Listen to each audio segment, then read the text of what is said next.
Hi, welcome back. This is part two, and I've tested the video that I recorded. The um, camera in my old laptop here is not what I would like, but then perhaps it's better for my picture not to be so good anyway. Then you don't see all of the bad spots as well. As we get older, we develop more what my doctor calls carbuncles. Carbuncles are what we call in English those spots, rust spots in particular, that form on ships when they get older before they're repainted, or when something from the sea collects and they have to be removed. Usually on people, we don't remove them because we know we're growing older and we won't be staying in these bodies forever. I'm hoping you won't see my carbuncles so much. But let's go back to our presentation again. And we have just looked at the review. And now we're going to move into a description of the aorist tense, chapter 12, section 1. Now, as a general introduction to that, in corresponding with the pages preceding page 106 in the textbook, beginning with page 101, Dr. McIver gives us some introduction to the Greek verb form. Up until now and continuing until we get to chapter 15 of the textbook, we will be staying in what's called the indicative mood.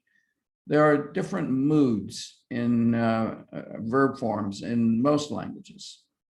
In Greek, we have several. But we've been staying in the main one, which is called the indicative.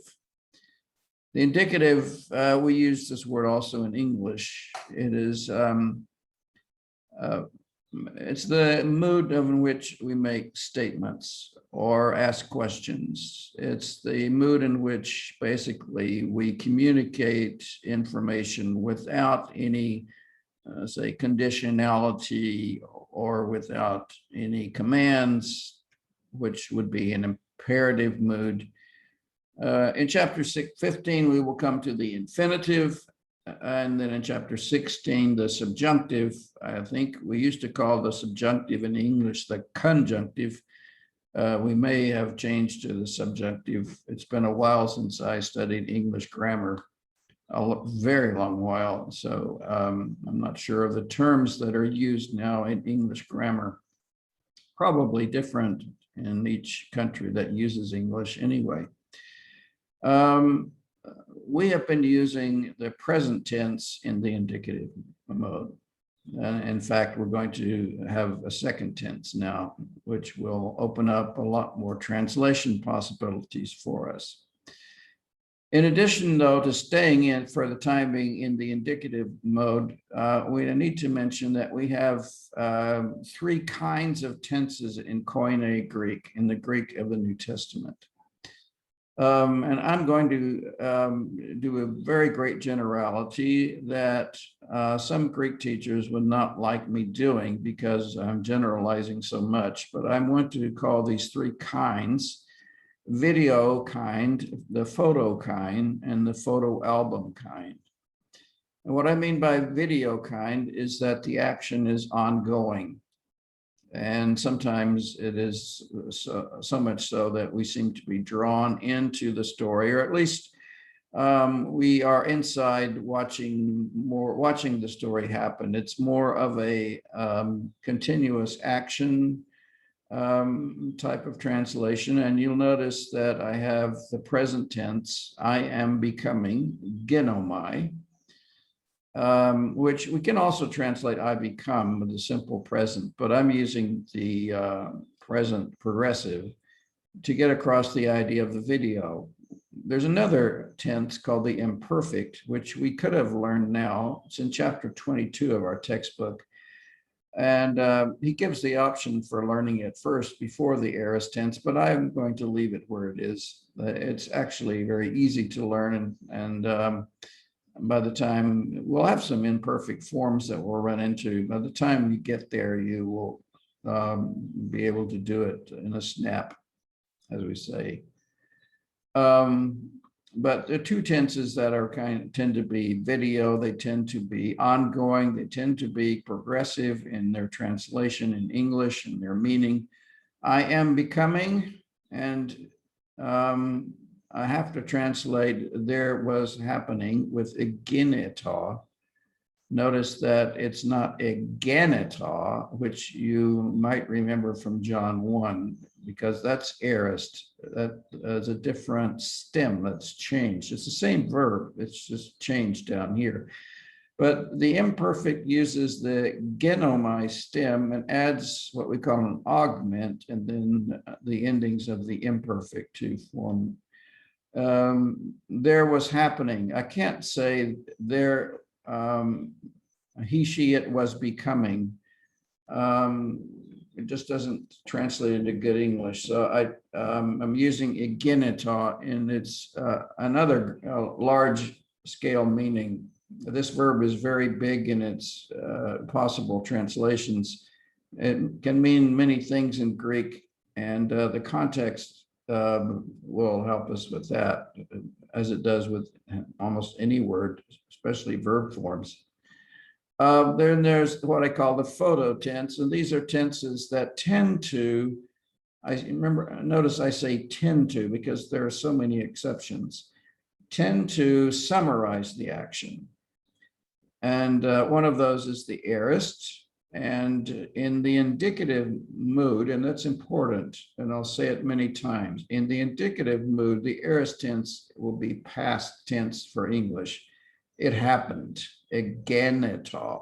Notice that the stem has changed. We'll talk more about that in this lesson and the next one. The future tense, which we will not meet until Greek 4, usually also is more of a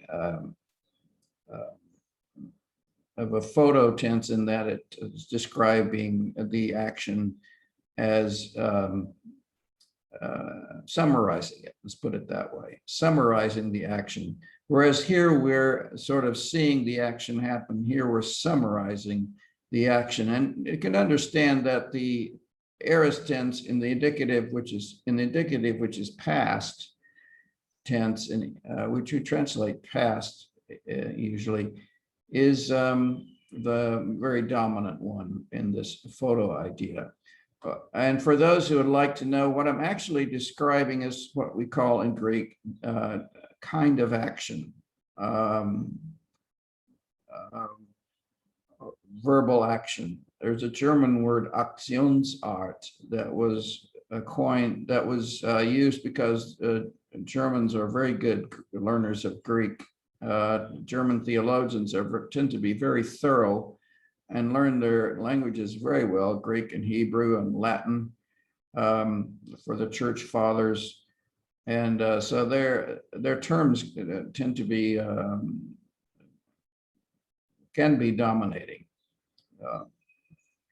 Why do we call it aorist and not past tense? You'll find out in just a moment. And then there's what we call what I call the photo album tenses, that something happened in the past that we're still capturing in the present. It has consequences maybe in the present, or it has something that happened already. It continues. So much so that sometimes we will translate the perfect tense in Greek as an English present tense. Usually not the English progressive present, just the simple present. Because, for example, here it has become, we might translate gegonin as simply it is, because it happened and it's still there. but we would have to know the context to know exactly what the nuance of gegonen is. For example, the verb become. There's also the pluperfect, which we translate usually in English as the past perfect of English. It had happened. And you'll notice there's an augment with it, gegone, and we don't learn the endings of the pluperfect simply because they're not often enough used in the New Testament. And the ones that are fairly common and regular, and you'll notice them right away. Now, here we come to the second aorist, and I'd like for you to turn to page 106. You may want to look at the preceding pages and notice how the second aorist tense is built. And we're going to take here, in this case, one of those on page 106. Again, you need to memorize that list on page 106. These are the second aorist, the most common second aorist verbs. Not by any means all of them, but when you learn these, you will have learned a significant portion of verb forms that come in the past tense in the Greek New Testament because they're so common. Now, this verb is balo, which we know with two lambdas, beta, alpha, lambda, lambda, omega. In the present tense, I am throwing, or I throw. But we form the aorist by changing the stem. And that is the case, actually, the second aorist, sorry, but with all of these, they're irregular, and that means that their aorist stem is going to change. Now, you notice I'm going to use the term aorist stem. Dr. McIver does not use the term aorist stem, and he will go about his endings differently than I do, especially with the weak aorist for next time. But I find it easier to learn it this way. So what I want us to realize is that, and if you read carefully, chapter 12, section 1, you'll learn that the second aorist, and indeed the first aorist as well, the weak aorist. By the way, this should be strong aorist. I need to keep to the terms that the McIver uses. I was taught second aorist and first aorist, and he uses strong aorist and weak aorist. And that's why you will see me sometimes reverting back to the terms that I was taught. I shouldn't do that. I should keep to the same terminology so you won't be confused. But I notice again, I made that mistake. So put strong aorist here if you need to distinguish these forms from the weak aorist. It's very important that you do so because the forms will look completely different. Well, not completely, but they will be different. What are the parts of the strong aorist? The parts of the strong aorist are, first of all, that you have to know which verbs are strong aorist, which means you have to learn that list on page 106, plus a few additional ones I want to give to you. You have to know that a verb takes a strong aorist and does not have a weak aorist. You just simply have to know that, which means, again, memorize page 106. Those are your most common irregular or strong aorist verbs. And the aorist stem, I'm going to say, a balo is simply bal with one L, with one lambda instead of two. So if you know that, what we do is we add the augment. The augment is usually epsilon. Sometimes it will be eta, especially if it's contracting with an initial vowel in the verb, like agapao, I love, or I am loving. The alpha contracts with epsilon to become eta in that case, but we'll look at those later. Right now, we notice we have what we call an augment, Well, I don't know why we don't call it a prefix, but we use the word augment in English. So for in Greek class, so I'll use that word. Augment is an epsilon at the beginning in front of the aorist stem. The aorist stem is bal of balo, and the endings are then very simple to learn. On, es, in, amen, ete, on. And notice right away we have the possibility of confusion because the third person plural and the first person singular are the same. In other words, I threw, I cast. The word cast in English is past tense. That's why I use cast. I cast my nets. I threw them. Threw is the past tense of throw. I throw, or I am throwing. I threw. Again, notice that in English, these common verbs like throw are irregular in their past tense. Instead of I throw, I throwed. Many children, small children learning English will make a mistake here and make the past tense of every verb with ed on the end. So I throw, I throwed. I go, I goed. It's a very common mistake that children make, but as you go to school, of course, you learn that the past tense of throw is not throwed, it's threw. And the past tense of I cast is simply cast. So it's past tense already, not casted. I casted the nets. No, I cast.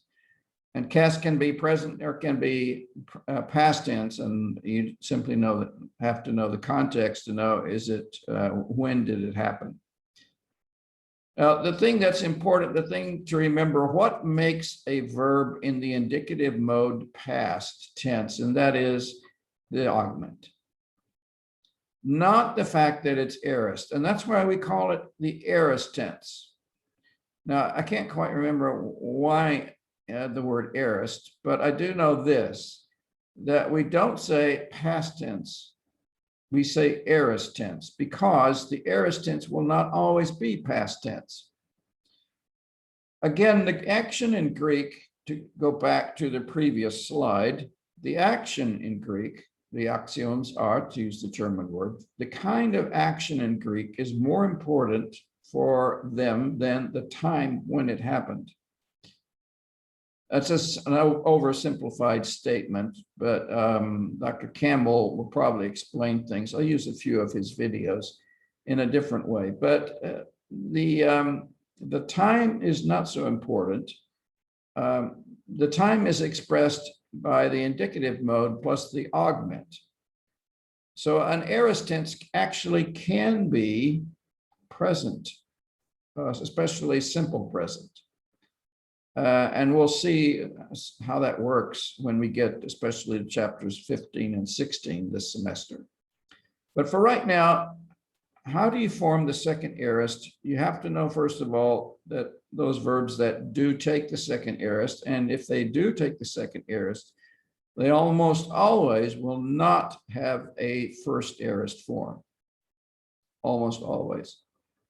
There are always a few exceptions, but generally, those verbs that are second aorist are only second aorist, and they will not be first aorist. So I have to know, page 106, which ones those are.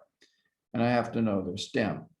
So the augment plus the stem plus the second aorist endings, on, es, in, amen, ete, on, are what I need to know to translate, to understand ebalon is a strong aorist and how to translate it into English. Now, ebalon, I need to make sure of the context because it can mean I threw or cast, or they threw or cast, because on, you see, is here, and here is the first person singular, I, or the third person plural, they.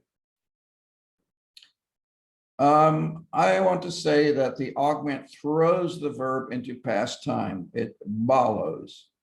It follow, to use the Greek verb. It only appears in the indicative mood. That's important to remember. We will not have augments in any other mood. It is that which makes the verb past time. The aorist tense is bigger than past time. That's why we call it aorist. But it does include the past tense. And indeed, the main part of the aorist tense will be past tense, indicative past tense verbs. Some grammarians would not like the statement that I just made here, but we'll talk about that in Greek 3 and 4. So what you must do, learn page 106 and the vocabulary in section 12.1 well. Learn those verbs, and I'm not going to repeat them here. I'll come back to that in just a moment, but learn those verbs well. Epithanon, for example. You must know that it is the aorist, the strong aorist form of apophnesko. I die, or I am dying, apophnesko. I died, past tense, apithanon. This is a good example because it's a verb that has the preposition apo at the beginning, and then phnesko. Many Greek verbs are formed, or many new Greek verbs are formed by simply by adding a preposition at the beginning, in which case the augment comes here and not here. So it's not apithanon, but apithanon. The omicron is changed to the augment, epsilon, apithanon. So if you have a preposition, remember that the augment will come at the end of the preposition that's added on to the rest of the verb. So the aorist of apophnesko is I died, apithanon. That verb is listed on page 106. I would like for you to add 3 more. 1 or 2 will come later in McIver's vocabulary, but I would like to use them now. They're very common. The strong aorist of fugo, for example, fugo, I flee, or I am fleeing, fugo. The, sorry, oops, it's missing. Oh, there it is. Sorry, at the top. I have Zoom menus up there that's blocking. See, ephagon. Sorry, ephugon, not to be confused with ephagon with alpha, which is the irregular strong aorist of estheo. I eat, past tense, ephagon, I ate, but ephugon, accent, ephugon, I flee, I fled. English past tense, a flee is fled, I fled, ran away. Hamartano, I sin. This is a verb that is taken actually, I think, from chapter 20, if I'm not mistaken. I'm putting it here for us to learn because I think it's an important one. I sin. And it has a second aorist form, he marton, marton s, marton n. I sinned, you sinned, and so on. I sinned. So notice the augment, the epsilon has been added to the ha and become he marton. Strong aorist of hamartano. Now, you notice also the stem has changed. The stem here is hamartan, but the tan has dropped out here. And they simply have this strong aorist stem, which is very typical, mar. We took this part, and in the aorist tense, the strong aorist, left only this. So, well, actually, the tau as well, marked, We have the augment here, hey, marked on, and then the endings on, s, in, amen, ete, on. I sinned, you sinned, hamartan s, hamartan n, he, she, it sinned, hamartan amen, we sinned, and so on. If you learn the endings previously to page 106, then you will have no difficulty. Learn the vocabulary on page 106 and learn the endings of the strong aorist. Then there's another one I'd like for you to learn is the strong aorist of pino, I drink. Epion, I drank. Past tense in English, I drank. I drink, or I am drinking, present tense. I drank. The strong aorist, epion. On page, sorry, this should be 106. You have the 6th edition. The page numbers have changed. So, and I forgot to change this one. Page 106. You have, or no, you don't have. But some earlier versions of the textbook have epison. I wrote to Dr. McIver and said, actually, this, and made him aware of the fact that epison does not exist in the New Testament, only in some verbs that add the preposition to the beginning, or in other moods besides the indicative. We do have the weak aorist form of it, actually, most of the time, which would then be episa, as we'll learn in our next lesson. But the strong aorist of pipto, epison, actually never occurs in the New Testament. And that's what I wrote to Dr. McIver, and that's why he moved this verb out of here. And I should have moved the slide off, because if I hadn't told you, you wouldn't know that. It's in chapter 12, section 3. Then you have other words that you need to learn. Don't ignore them. Duo for 2, hepta for 7. Ein is the actually imperfect third singular, he, she, it, was, or actually was being, to get across the continuous action of the imperfect tense. And so on. Pharisee, pharisios, if I'm not mistaken, the accent. I've got to move some menus here. Pharisios, pharisios, the Pharisee, the separated one. So now we'll go back to some slides we had before. Let's see, that I skipped over. First of all, notice that the aorist tense is used in the indicative mode. All of these on this graph, all of these at the very back are indicative mode. Indicative mood. I was taught to say mode, and I have to change now to mood.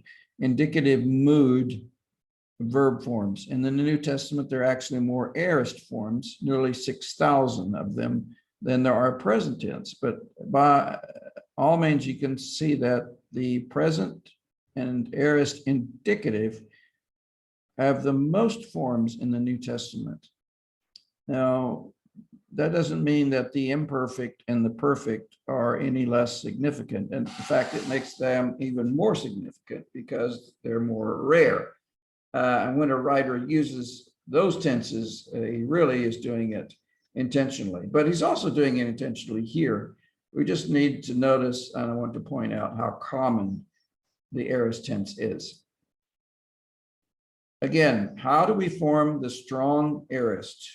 First of all, we have to know which verbs take the strong aorist. If they take the strong aorist, they don't take the weak aorist, or the regular aorist, we might call it, because it's far more common.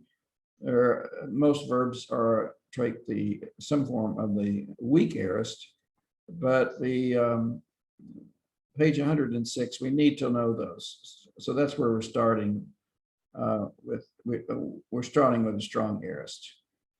Augment, stem, and ending. Augment, stem, and ending.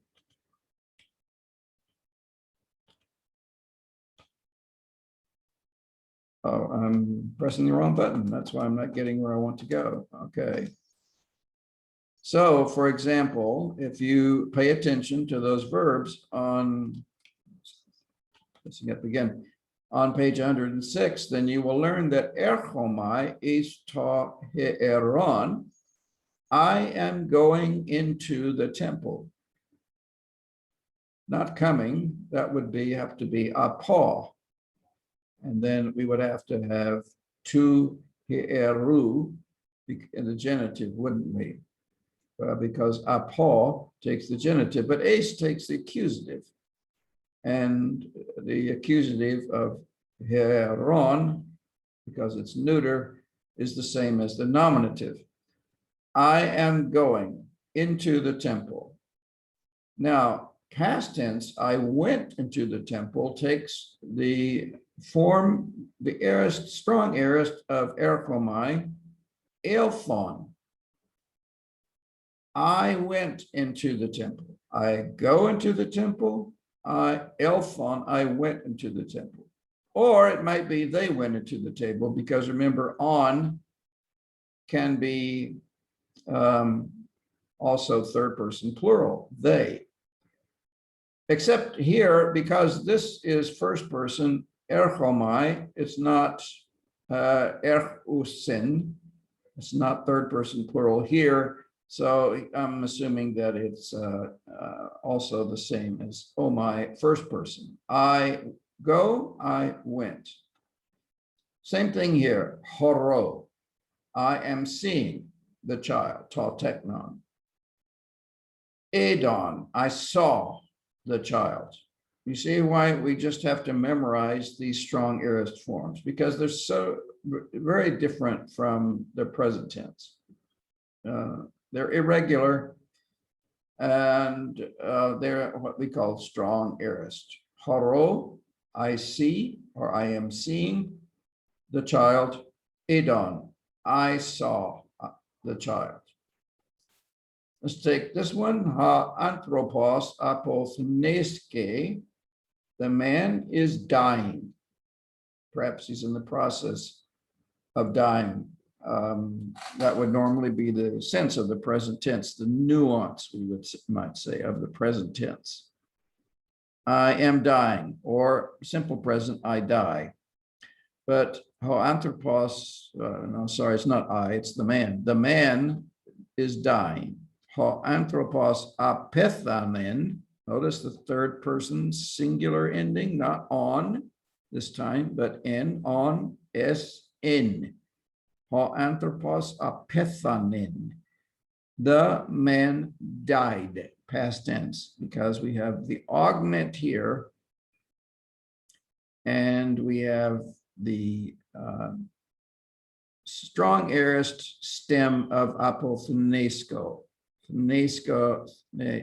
Nesk is the present tense stem, but thon is the aorist stem. Altos esti eton arton. He himself is eating the bread. You remember altos in chapter 10 is the personal pronoun, the third person pronoun, he, she, it, or they in the plural. If we use it usually with a verb that is already in the third person singular, esthie, then adding altos in the nominative case simply strengthens it. And we do that in English by saying he himself, or perhaps in spoken English, we would say he is eating, because we're talking about here, we're pointing out a particular person. The author wants to point out a particular person by adding the word altos. And the Greek verb already has the subject, esthie. And assuming the context, we know whether it's a man or a woman, male or female, masculine or feminine. But If he adds altos, SCA, we certainly know it's a male or gender, masculine gender at least. He himself is eating the bread. What about he himself ate the bread? Altos ephagen. And that's why I need to know those verbs on page 106. If I don't know those, then I won't know how to put all of the verbs I know into the past tense. I am eating, SCA, I ate, ephagen. And I'm going to skip these. These are just exercises we did in class. That's the last slide. And stop sharing. So now you have the essence of our first class without the breakout groups and the sentences we worked on. You'll need to do that with your homework. And I will be giving any additional homework because you're missing a lot of class by watching shortened videos. But that may not be a bad thing. If I add video content from another teacher, please keep in mind that we may do pronunciation differently. I won't use modern Greek pronunciation, for example. I will use the traditional. Other